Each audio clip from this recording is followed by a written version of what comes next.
Assalamualaikum warahmatullahi wabarakatuh.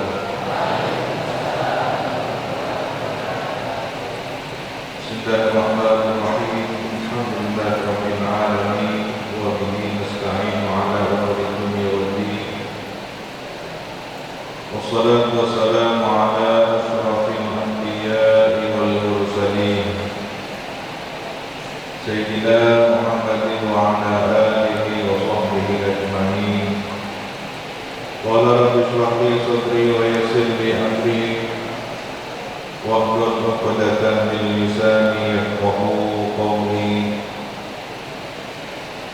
Amma ba'du, inna asdaqal hadithi kitabullah wa khairal hadi hadi sayyidina Muhammadin sallallahu alaihi wasallam. Wa syarrul umuri muhdatsatuha wa kullu bid'atin dhalalah wa kullu dhalalatin fin nar. Allahumma inni a'udzu bika an adilla aw udalla aw azilla aw uzalla aw adlima aw udlama aw ajhala aw yujhala alayya. Wa sallallahu ala sayyidina Muhammadin wa ala alihi wa sahbihi wa sallam.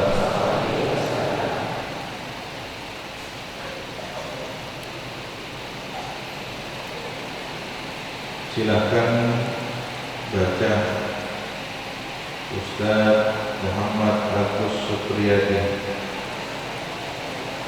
Asmilah.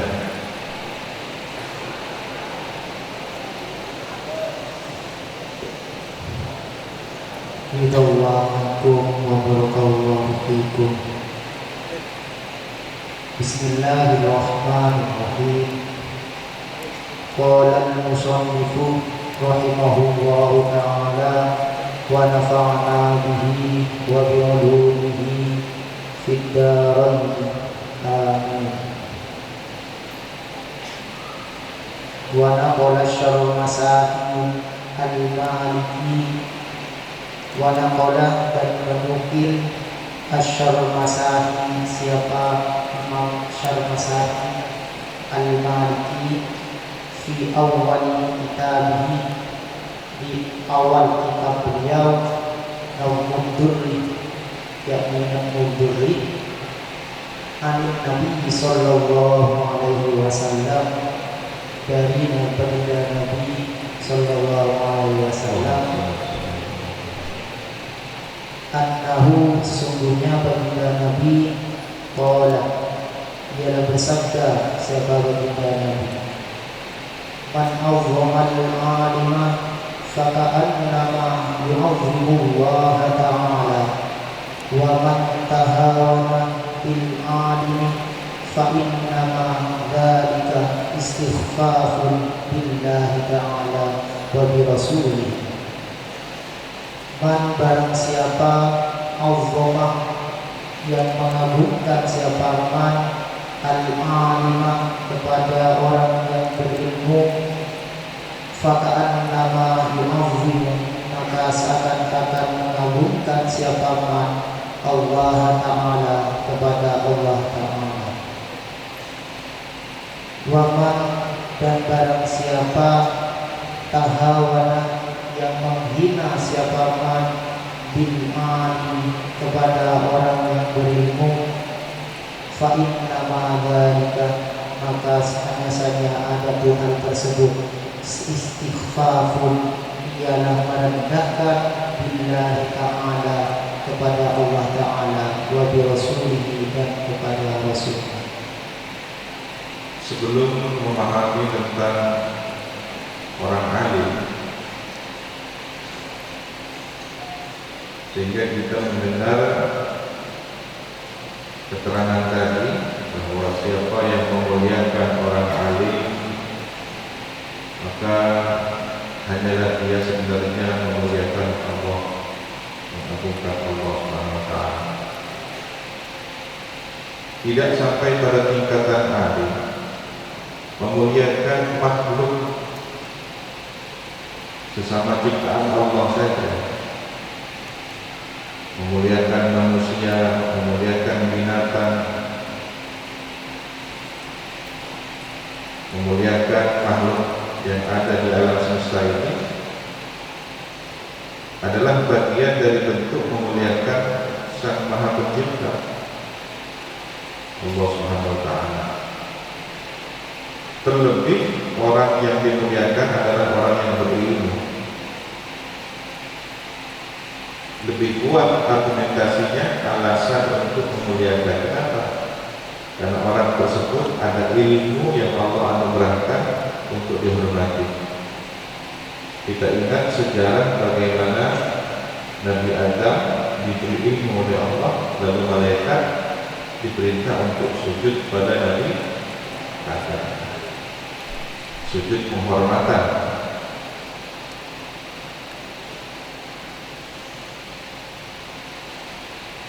Ini menunjukkan bahwa berkah dari ilmu yang Allah berikan kepada manusia, malaikat diperintah hormat, sujud penghormatan kepada manusia.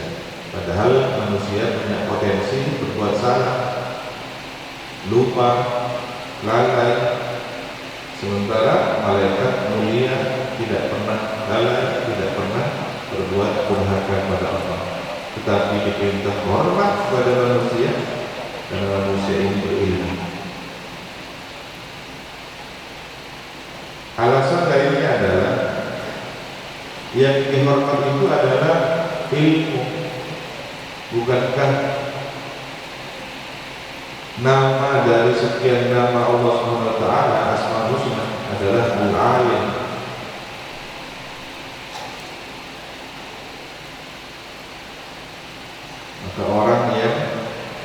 diberi ilmu oleh Allah, di dalam dirinya terjalna tampak jelas terlihat sifat al-alim dari nama-nama terindah Asmaul Husna, nama Allah Subhanahu wa taala.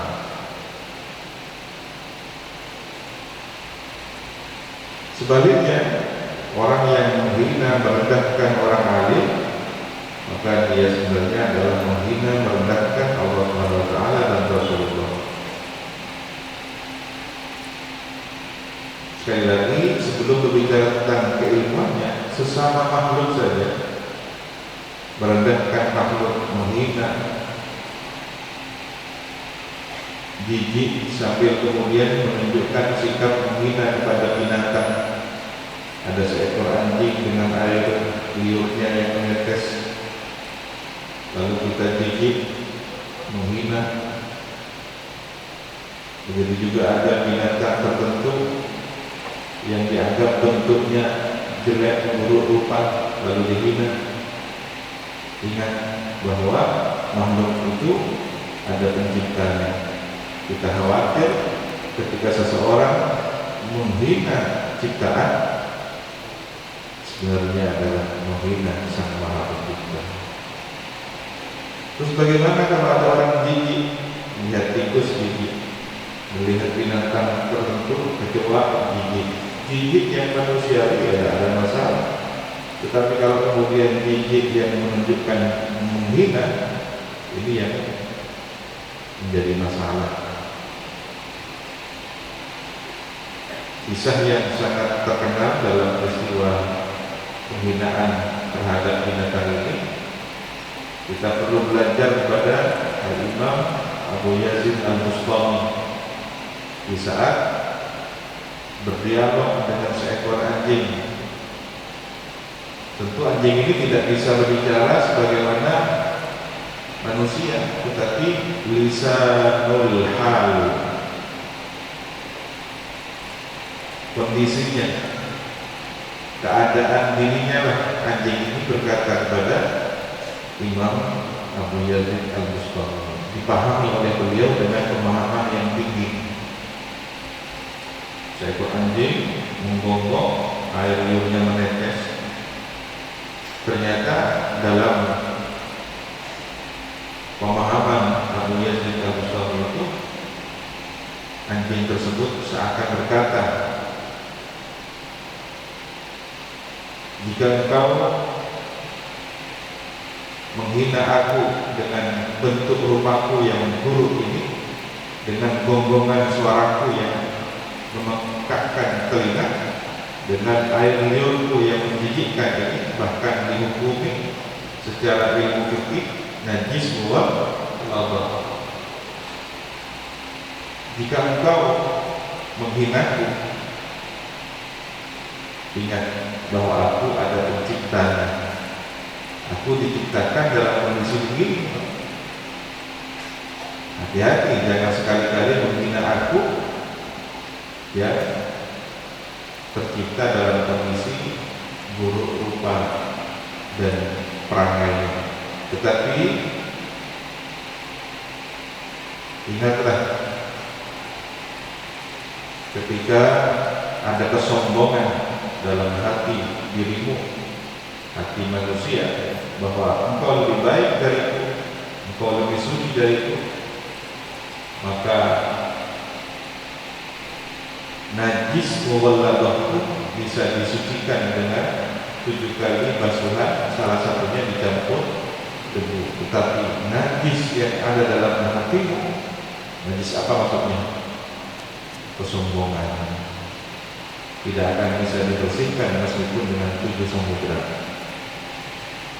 Ini bahasa seekor anjing yang dipahami dengan cerdas oleh Abu Yazid Al-Bustami.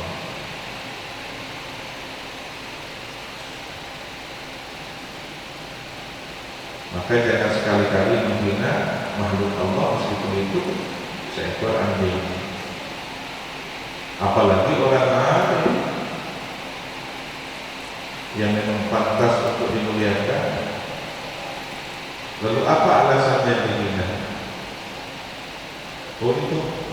alim tapi alim yang menyalahgunakan ilmunya. Ya penyalahgunaannya itu yang perlu kita benci, bukan orang alimnya, bukan klaim, tidak terpisahkan. Nah, ini yang sulit. Jadi membedakan sosok manusianya sebagai ciptaan Allah dengan perangai perilaku buruknya sebagai sesuatu yang harus dibenci, harus belajar. Mudah-mudahan kita pandai memuliakan orang alim dan terhindar dari menghina, merendahkan orang alim. Ada kekhawatiran banyak orang alim diwafatkan oleh Allah Subhanahu wa taala sejak tahun 2020 sampai awal 2021 ini, setahun ini, baik itu divonis COVID-19 ataupun tidak, tetapi angkanya sangat fantastis. Angka kematian dari kalangan para kiai, para masyayikh, para habaib, khususnya di tanah air ini sangat tinggi sekali. Ada sesuatu yang tidak wajar. Kalau setiap tahun ada orang meninggal, itu sudah pasti takdir dari Allah, ajalnya sudah sampai. Tetapi dengan jumlah tertentu, dalam kurun waktu tertentu, sangat banyak. Ini pasti ada pesan, ada pesan yang ingin disampaikan kepada kita. Biasanya rumah kalau ingin dibongkar, barang-barang berharga diambil lebih dahulu, baru dibongkar. Nah, apakah ini tanda bahwa alam semesta akan dibongkar sehingga orang-orang solehnya diambil lebih dahulu? Ataukah akan ada renovasi rumah, akan ada perbaikan suatu masa, yang itu juga harus mengambil orang-orang terbaiknya, sehingga dalam proses renovasi ini orang-orang terbaik terselamatkan dari bongkaran-bongkaran proses perubahan. Allahu a'lam. Atau yang ketiga, manusia sudah tidak lagi bisa menghargai kemuliaan orang-orang berilmu, tidak bisa lagi menghargai orang-orang mulia seperti para habaib, dzurriyyah Rasulullah, para alim, para masyayikh, kiai-kiai kita, terutama yang sepuh-sepuh. Maka ketika ada barang titipan, barang titipan ini barang yang sangat mulia dititipkan. Tetapi ketika orang yang dititipkan ini tidak pandai menghargainya, diletakkan sembarangan, bahkan di tempat yang rendah. Jangan salahkan barang titipan ini diambil kembali oleh pemilik semula. Sudah, saya ambil lagi, karena Anda tidak pandai menghargai barang yang mulia ini, maka saya minta lagi, saya ambil lagi. Nah, boleh jadi Allah menitipkan para alim, orang-orang mulia dalam kehidupan di dunia ini untuk manusia pandai menghormatinya. Tetapi kemudian ketika manusia tidak pandai menghormati, diambil lagi oleh Allah Subhanahu wa taala. Maka muhasabah, evaluasi diri, yang suul adab kepada gurunya, suul adab kepada para masyayikh, para ustaz, orang-orang berilmu, yang berburuk sangka, yang mencaci mencela. Evaluasi diri, hasibu anfusakum qabla an tuhasabu, sebelum nanti dihisab, dihitung amal perbuatan kita kelak pada hari kiamat. Nah, waqala Aqil, wa qala Ali radhiyallahu anhu, dan berkata siapa Sayyidina Ali radhiyallahu anhu, kafa bil ilmi syarafa an yadda'iyahu man la yuhsinahu wa yafrahu bihi ila nusiba ilaihi, wa kafa bil jahli dhamma an yatabarra'a minhu man huwa fihi. Kafa cukup bil ilmi dengan ilmu, syarafan sebagai kemuliaan, ayat da'alahu apa mengakui kepada ilmu, man siapa orang, la yuhsinuhu yang tidak berbuat baik, siapa man kepada ilmu, wa yafrahu dan senang siapa man bihi dengan ilmu, idza musibah apabila dinisbatkan siapa man apa ilmu ilaihi kepada man, wa kafa dan cukup bil jahli dengan kebodohan, zaman sebagai cacian, ayyatabarro'a apa berlepas diri, minhu dari jahli, man siapa orang, huwa yang ada man fihi di dalam kebodohan. Ada orang dia tidak punya ilmu tetapi mengaku-ngaku alim. Dia tidak pandai dengan ilmu itu. Kemudian bahagia ketika dinisbatkan dengan keilmuan. Contoh, ada orang tidak pantas dipanggil ustaz, tidak pantas dipanggil guru atau kiai, tapi senang ketika dipanggil kiai. Bahkan ketika tidak dipanggil kiai tersinggung, kok kiai? Sementara dia tidak punya ilmu yang memadai. Begitu juga dia senang dipanggil ustaz, disuruh ceramah di mana-mana, tapi dia tidak punya ilmu yang memadai. Nah, cukuplah ketika diketahui bahwa orang ini sebenarnya bukan orang yang berilmu, menunjukkan bahwa ilmu itu tidak mau. Wah, itu sebenarnya tidak ahli, itu cuma mengaku-ngaku ahli saja. Itu sebenarnya bukan ustaz, tapi pandai bicara saja. Nah, cukup sudah. Kemuliaan ilmu menunjukkan bahwa ilmu itu tidak boleh diakui oleh sembarang orang. Seperti halnya dengan kebodohan, ya. Ketika ada orang tidak mau dikatakan bodoh, menunjukkan bahwa bodoh itu sebetulnya tidak baik. Orang tidak mau dikatakan bodoh karena dianggap celaan, itu menunjukkan bahwa kebodohan sesuatu yang tidak baik. Ini sebaliknya yang tadi orang tidak punya ilmu tapi ngaku-ngaku punya ilmu, menunjukkan bahwa ilmu itu dicari, ilmu itu disenangi, ilmu itu dibanggakan. Padahal kenyataannya orang ini tidak berilmu tapi senang dikatakan berilmu, menunjukkan ilmu itu dicari, mulia ilmu, walaupun sebenarnya dia tidak pantas mengaku-ngaku orang berilmu kalau tidak berilmu. Maka jangan jadi orang yang serba tahu, ya, sok tahu. Ditanya ini jawab, tanya ini jawab.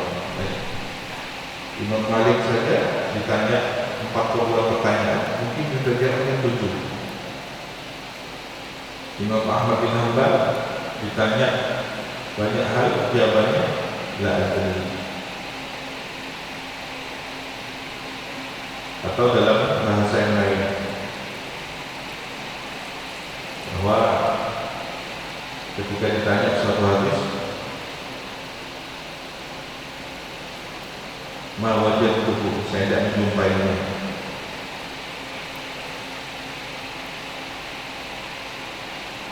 Atau ketika ditanya, ini pertanyaan yang begitu sulit, jadi jujur,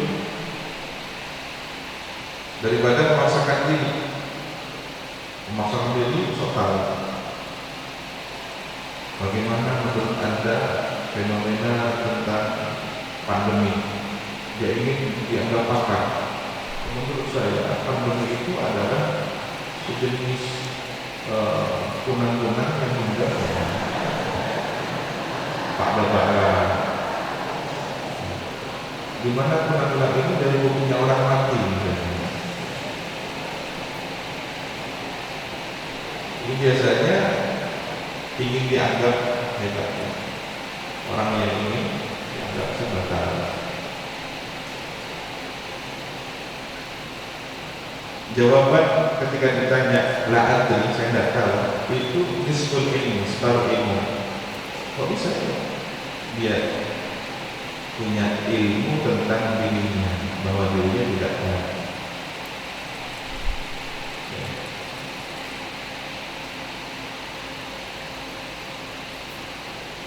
Wallahu subhanahu wa ta'ala a'lam. Selanjutnya Ustaz Agus Setiawan.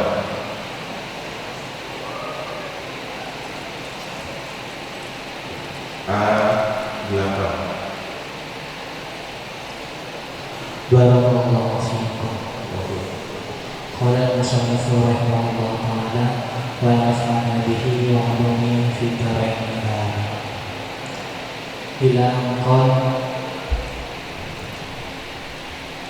al-awratu arba'un awratu rajuli mutlaqan wal amati fi sholati ma baina surrati wa rukbati.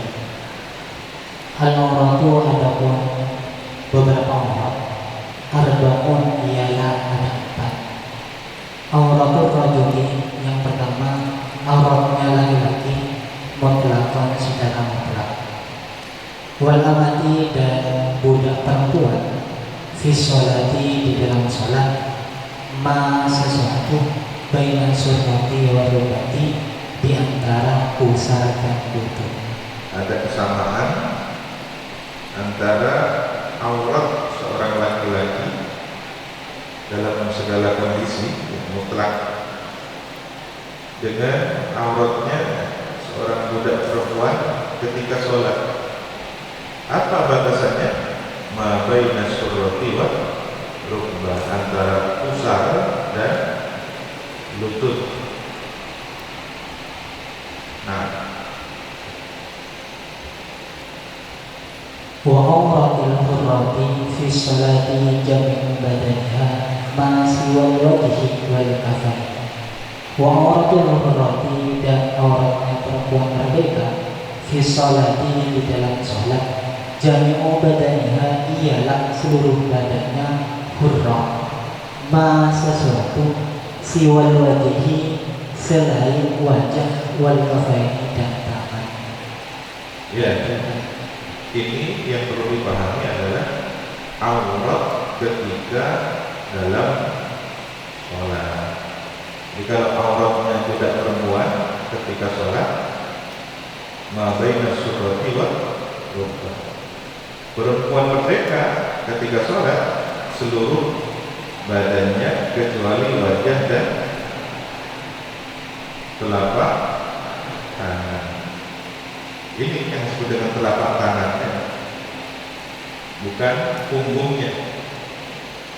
Maka punggungnya harus ditutup.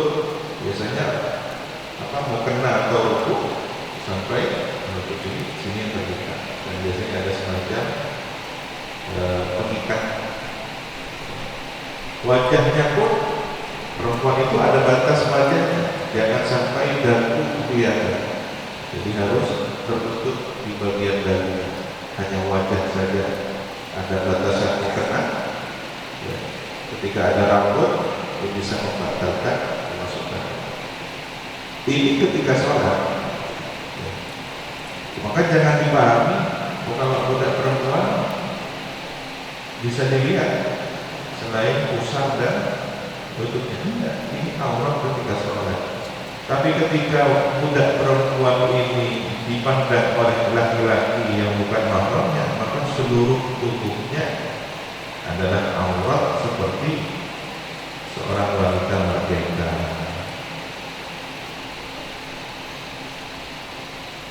Meskipun mungkin ada perbedaan pendapat dalam masalah ini.